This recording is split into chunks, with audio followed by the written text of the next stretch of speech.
So hi everyone. Today we are going to discuss about our opinion and market outlook for the month of April. And you have seen that how the markets are behaving. I mean, markets have come down by almost 2000 points from the top. And near these levels, in the last 1.5 years, we have seen that again and again, some kind of value buying always emerges. So India, which used to be expensive vis-a-vis the emerging markets, we have seen that there is definitely some attractiveness which has come in the valuations for investment perspective in the Indian markets now. So we have all this to discuss today in our today's discussion on April month outlook. So let's go ahead now. So if you see from the global perspective, one of the major reason of worry so far has been inflation. We had seen that the inflation expectations were very higher, but if you see off late, and this is where I think the global markets will also get some kind of cushion, is that the 1 year forward inflation actually is projecting somewhere around near 4%. And if you see the 5 year inflation, it is projecting somewhere close to 2.4%. So that means the inflation trajectory from here, it seems to be that it is coming down. And that is where the interest rates, which were climbing very fast, we may see that somewhere the interest rate trajectory also will get topped out. And then we will start seeing some kind of interest rate cut. So that is what the overall scenario now is building up. And that is where the equities which have come down, there may be a platform now that they may consolidate and then possibly starts moving up. So if you look at on the same basis of inflation and what's happening on the interest rate expectation from US Fed, so 2023, the median interest rate is around 5.25%. The current rate is 5%. So that means another 25 bips of rate hike. And then it looks like there may be a pause in US. And then in 2024, it looks like the interest rates can start coming down possibly by the end of this year. And then in 2024, you may see it is moving closer to 4.25% also. So 1% of cut from 5.25%. So that is what the market expectation is. And that is what the dot plot is suggesting. This is from the governors of US, various state governors who are projecting this kind of interest rate trajectory in US. If you look at the balance sheet of US Fed, we have seen that it is US, then Eurozone, then Japan, then UK. So particularly in US, in the last 1 week, we have seen that it is expanded by $3 trillion. And it took 4 months to taper such kind of liquidity from the system. So that means the liquidity again has come up. So $9 trillion of balance sheet in US had declined actually below 8.5, and now it is again back to $8.72 trillion. So this is something I think a market will remain jittery of. So it will not be that all the problems are getting solved. The interest rates were increased 75 bips 3 times, then 50 bips a few times, and then 25 bips now in US. And despite this, the liquidity position is still very high. So if the liquidity is high, it will always pose problem that the demand side inflation can be there going forward. And that is what we have to see. And this is where the market also will remain a little bit jittery. So from the inflation trajectory, it looks like that interest rate hike may not be there. But again, from the liquidity perspective, now we have to see how US Fed, when it looks like that the economy is stabilized, how they will take out this liquidity from the system. Naukri job index actually has given IT and non-IT sectors the hiring perspective of what's going on. So obviously in IT, we have seen the hiring has come down. But in non-IT sectors, it has compensated to some extent this particular loss of jobs, or you can say the lesser hiring, lower employment projections. So this is what somewhere compensated this time by the non-IT sectors, which is quite heartening. And that is where this major problem, what could have been, has been solved to some extent. When I look at S&P now, so S&P earnings, there are many questions whether it is getting downgraded, what's happening over there, interest rate hikes, mortgage loans, which increase very fast, slowdown in the economy, recessionary talks, and the yield reversal. The spreads, the higher yield are lower, the lower year are still higher yields. So I think that is all showing sign of worry. But if you see the US, the S&P earnings projections. So this is 2023, which has started the first quarter of 2023. It was negative, going to be. If you see quarter 2 2023, also the expectation is there is going to be a negative growth in earnings. But from quarter 3 onward, it seems that it is going to bounce back. And the markets generally, they discount the things upfront.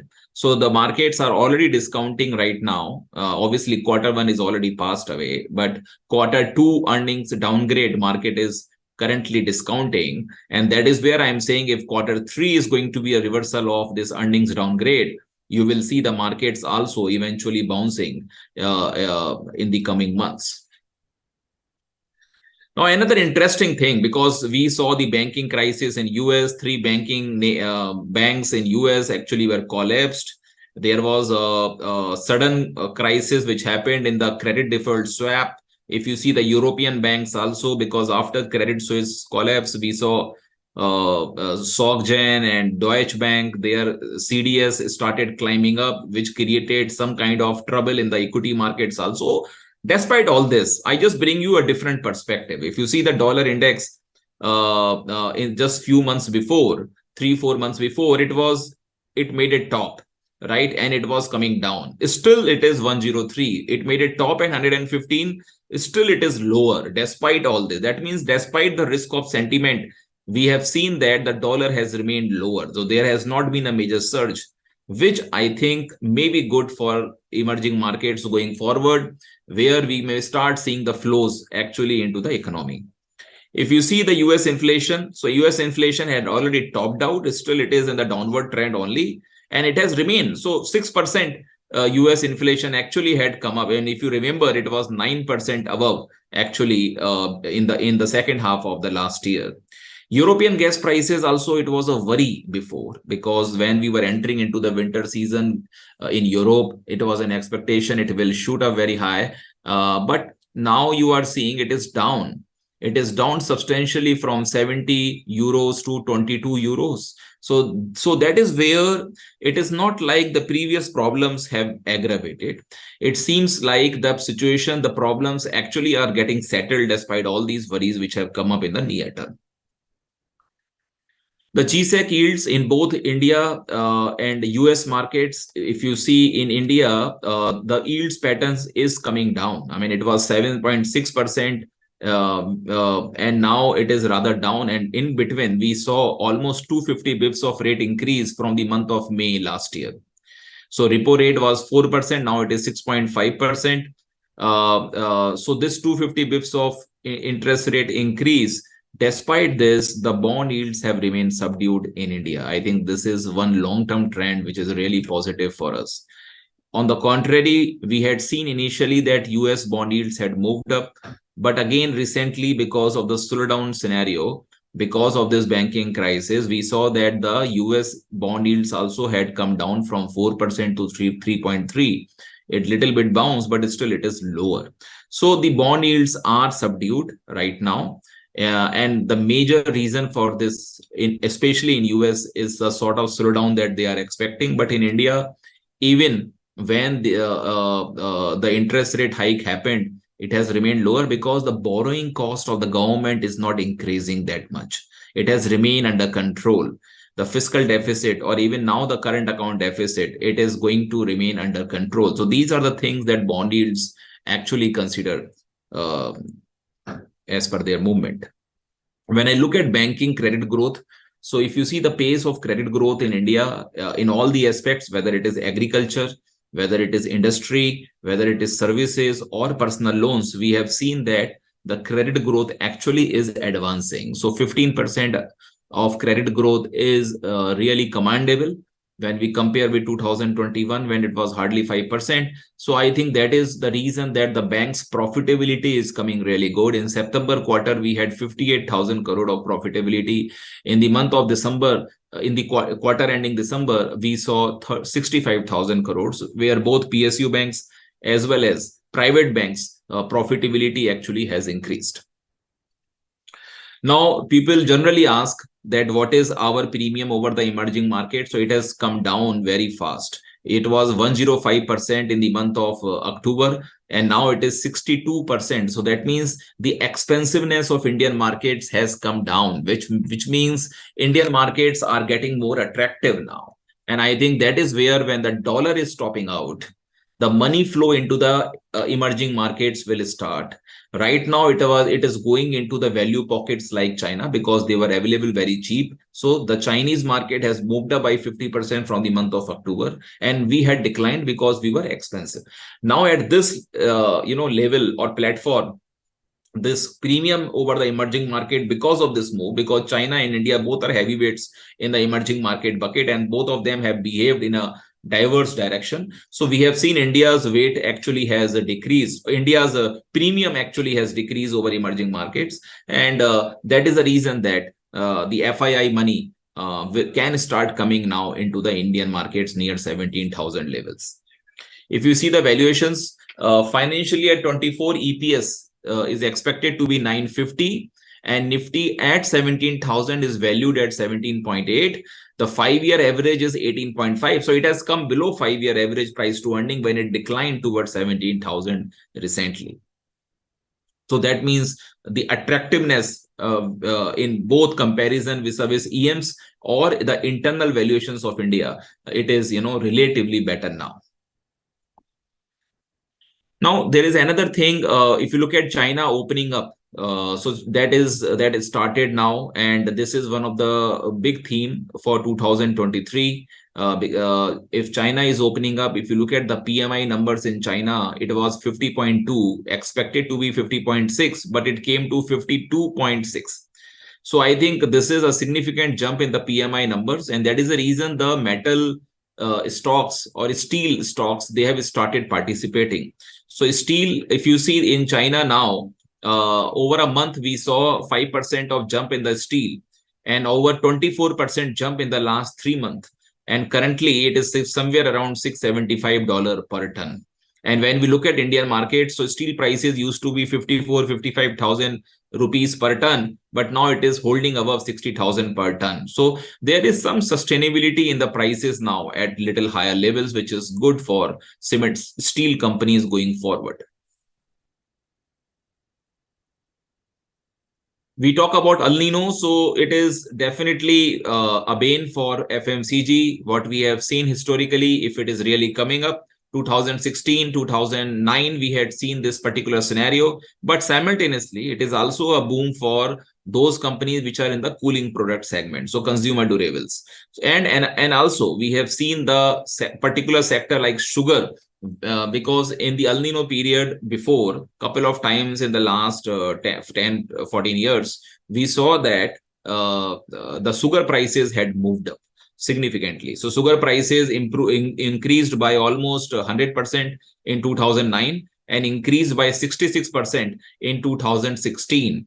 And we have to see now what happens actually. So that is where the sugar companies can also start participating now. So this is very interesting scenario. We have to see whether ultimately El Nino effect is going to be seen. But yes, 3-4 years we have seen having good rainfall. And now there is definitely a question mark if suppose some slowdown in rainfall actually occurs now going forward, which can impact the agricultural segment, which is already down because of higher inflation. Some points which I have collected actually for you. If you look at the cement output, has expanded in February by 7.3% against 4.6% in Jan. So it has definitely improved the output of cement in the recent period. And they have been able to increase the prices now. In the month of April, if you see, they can increase the prices, and that is where some cement companies have started recovering actually. The Indian current account deficit, which used to be 4.4% of GDP in the month of September, and it looked like that time it will cross 5%, actually has come below 2.5% of GDP. And it looks like it can go below 2% of GDP in financial year 24. It has happened because it is not that only the exports have slowed down, the imports also have come down. Even the crude oil prices have remained lower at lower level at $75 or $80 around. And I think that is a reason that the import bill actually has also remained lower. The Coal India, if you see, because the power demand in the recent period has increased, we are moving into summer, there will be a peak power demand of 231 gigawatt, which is expected. If you remember, previously it used to be 202, 205 gigawatt, but now it has reached to 231 gigawatt. And that is where the utility companies can have a good time actually going forward, because the coal problem of the last year has pretty solved. Because last year, if you remember, in the month of March and April, there was almost 85% critical availability of coal. I mean, it was a very critical period for power plants. But now this criticality actually has come down to 25%. So there are only 25% plants right now where this coal availability is still critical. So Coal India actually has improved the mining part. They have moved beyond 700 million ton, and the first time in the history of Coal India, 81 million ton of incremental production has happened in a year. And the next year also they are projecting 780 million ton of production. In fact, government also has helped the power companies that they are allowed to import the coal prices. And by chance, the coal prices also in the international markets have come down. So this is good for power companies actually now going forward.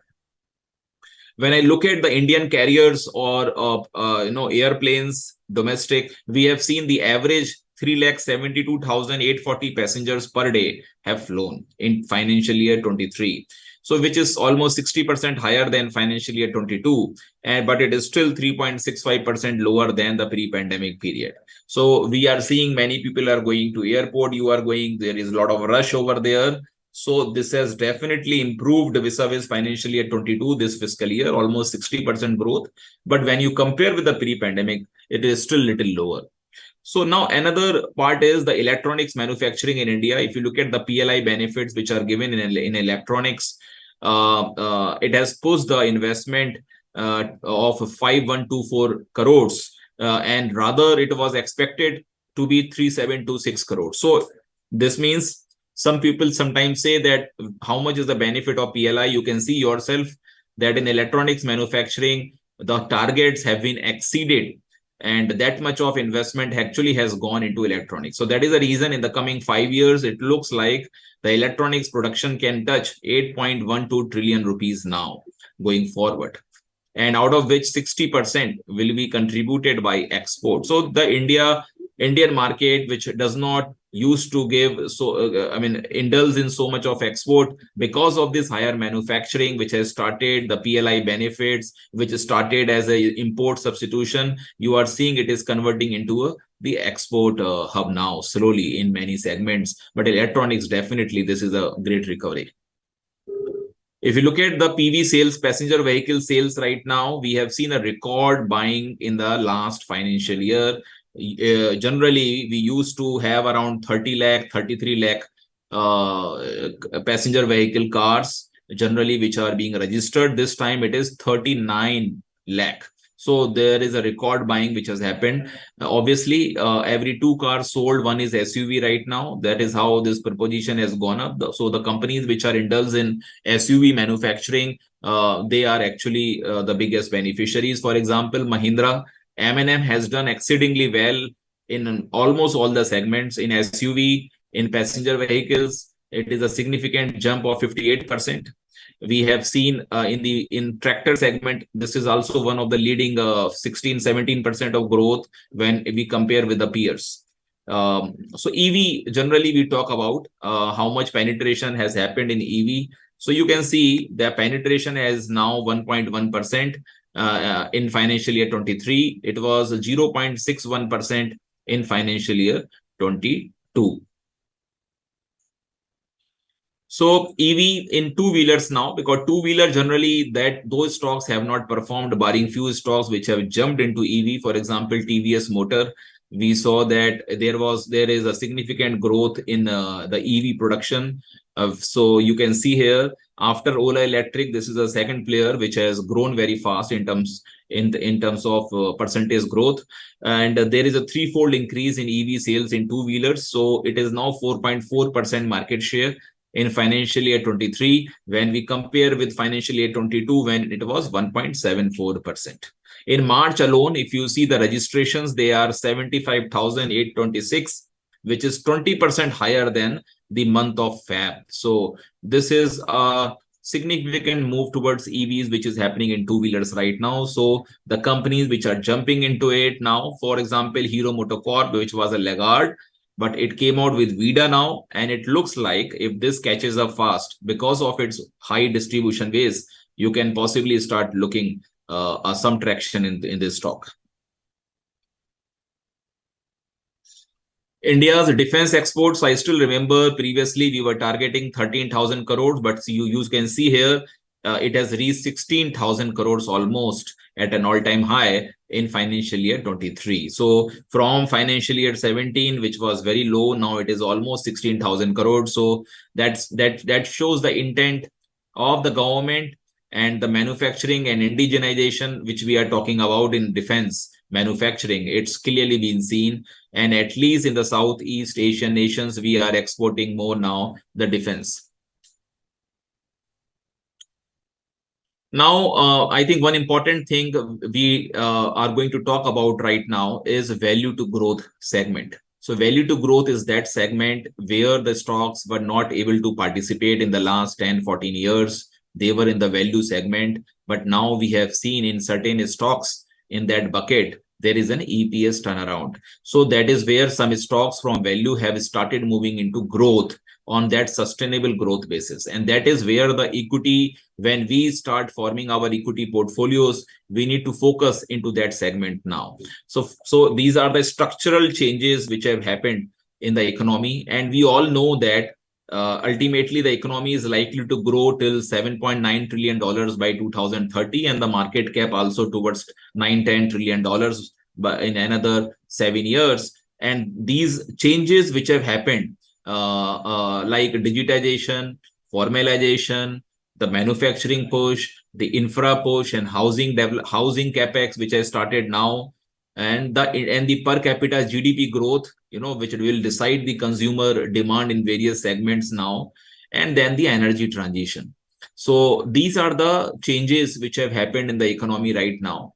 And that is where, if you look at some of the outcomes, for example, the FDI investment actually has increased. There is a political stability in our country. The law and order situation, it looks, has been much better. So FDI investment in the recent period actually has increased tremendously. I mean, from 1947 till now, we had seen $950 billion of FDI inflows. But in the last 19 months, we have seen $530 billion out of this $950 billion, and it has gone into 61 industries, and it has come from almost 161 countries. So it is a very diverse country background from where this FDI flow has come, and there are many industries where this money has gone. So this is where, when we talk about value to growth, you will find many sectors which are coming up now, does not require to be in the index. There can be many non-index, for example, sugar, for example, textiles, for example, engineering.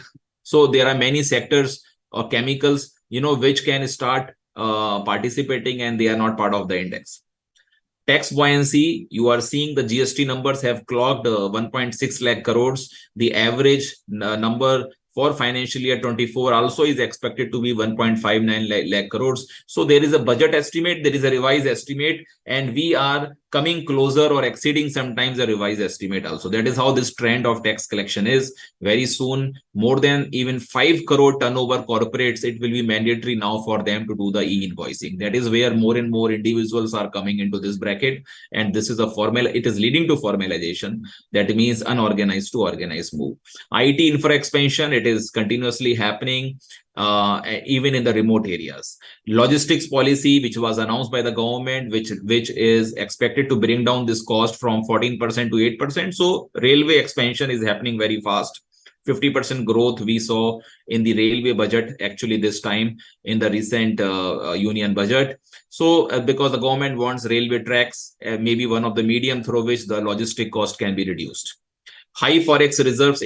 So if you look at forex reserve vis-a-vis many nations right now, India is relatively better. We had declined in terms of forex reserve, but we have recovered actually from those $525 billion of revenue of forex. Now we are sitting somewhere close to $570+ billion of revenue of forex. Fossil fuel alternatives. So this is definitely an energy transition.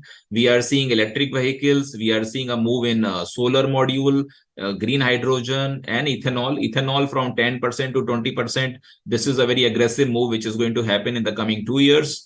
So there is a lot of demand for ethanol, which can benefit some sugar companies again.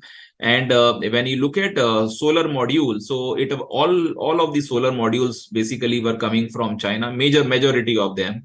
But now we have seen that the companies like Reliance and Tata Power, they have got that solar module kind of manufacturing push through the PLI benefit which are given in this segment. Manufacturing push, gas infra expansion. So these are the continuous things we have discussed, and emergence of B2B companies. So many B2B companies now are emerging because it is not that the original equipment manufacturer in a manufacturing situation excels. It is also the material providers to these companies which also do much better. So wealth creators, we all know, I mean, these are the companies which have been performing in many cycles, but their price to earning also is elevated. That is a problem. But value to growth, we believe, is one segment which is definitely should be looked at. And even if you look at the market leaders in this segment, you will find enough opportunities. So when I look at wealth creators, there is a comfort.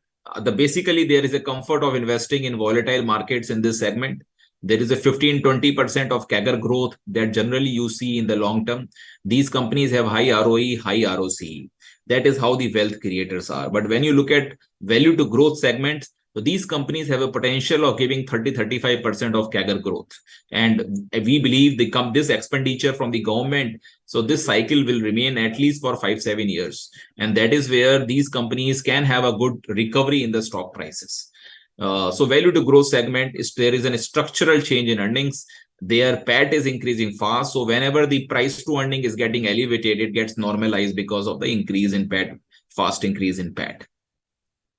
So that is all from my side. And if you have any query, so you can ask me now. So we will definitely be mobilized. And also I would like to say whatever points going forward you want us to highlight in our analysis, please mention in our channel. Please give a remark on that so that going forward we will focus more on that particular segment. So I just take a few queries which are posted on our channel.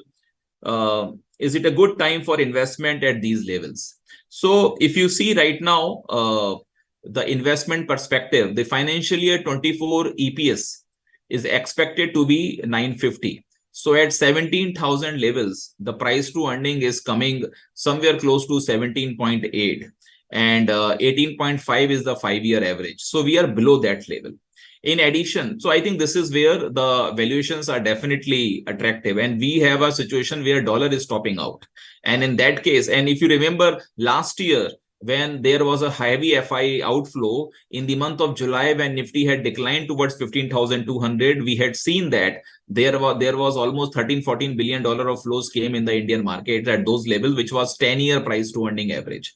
And if I consider the March has ended, we are in 24, and we are in financial year 24. If I discount from financial year 25 basis now, 1 year forward, then it is close to 10-year average earnings. So that is where I think markets are definitely attractive, and definitely attractive for investment. So there is a question that what is the view on the IT space? So how this IT sector is going to recover now? So IT is definitely is in a situation that it was working very well before, but now it has corrected significantly also. So there is a worry about the global growth. There is a worry about BFSI segment. There is a worry about the retail segment, because these segments in US, they used to give a lot of orders to the IT companies. There is a banking crisis which has happened. It can go good also for the IT companies if the company starts, looking to optimize their cost more and more. So it's a wait and watch situation. That is why these stocks also are not able to perform despite rupee depreciated from 80 to 83. And I think what can come in the near term, some support to these companies is that the interest rate trajectory, because when interest rates were moving up very fast, the discounted prices of IT companies, actually, because valuations were very high, the present value actually started coming down when we started with the higher rates. And that is the reason that these companies, they declined. And now when the interest rates are topping out, it looks like that somewhere these companies can start participating. In fact, when I look at some of the mid-cap IT companies, they have corrected significantly.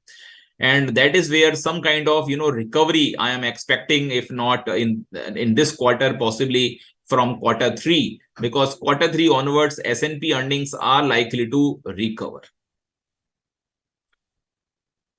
So what are the different kind of PMS available with ICICI Direct? So this is another query that we have received. So we are running the PMS in ICICI Securities here. And so we have both active as well as smart beta strategies available on our platform. When I look at our active strategies, so we have ACE equity portfolio, which has been able to outperform the benchmark in the last 2 years by almost 225 bips CAGR.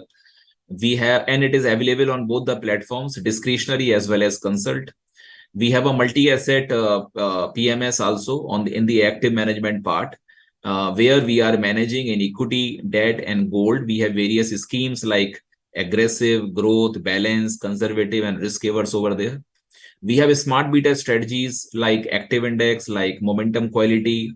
We also have some ETFs, where one can invest in various factors like momentum and quality and low volatility and alpha. So we have a wide variety of products in our PMS. And the view that we give on the markets, we have a very strong research analyst team where we do a deep research on the stocks. And that is how in our active management, we came out with ACE equity, which is our flagship product. And we have been able to excel well actually in this segment. So that's all from our side. And thank you very much. But please don't forget to put your comments, what you like to see and listen going forward on our YouTube channel. Thank you. Subscribe to our YouTube channel and click on the bell icon to never miss an update from ICICI Direct.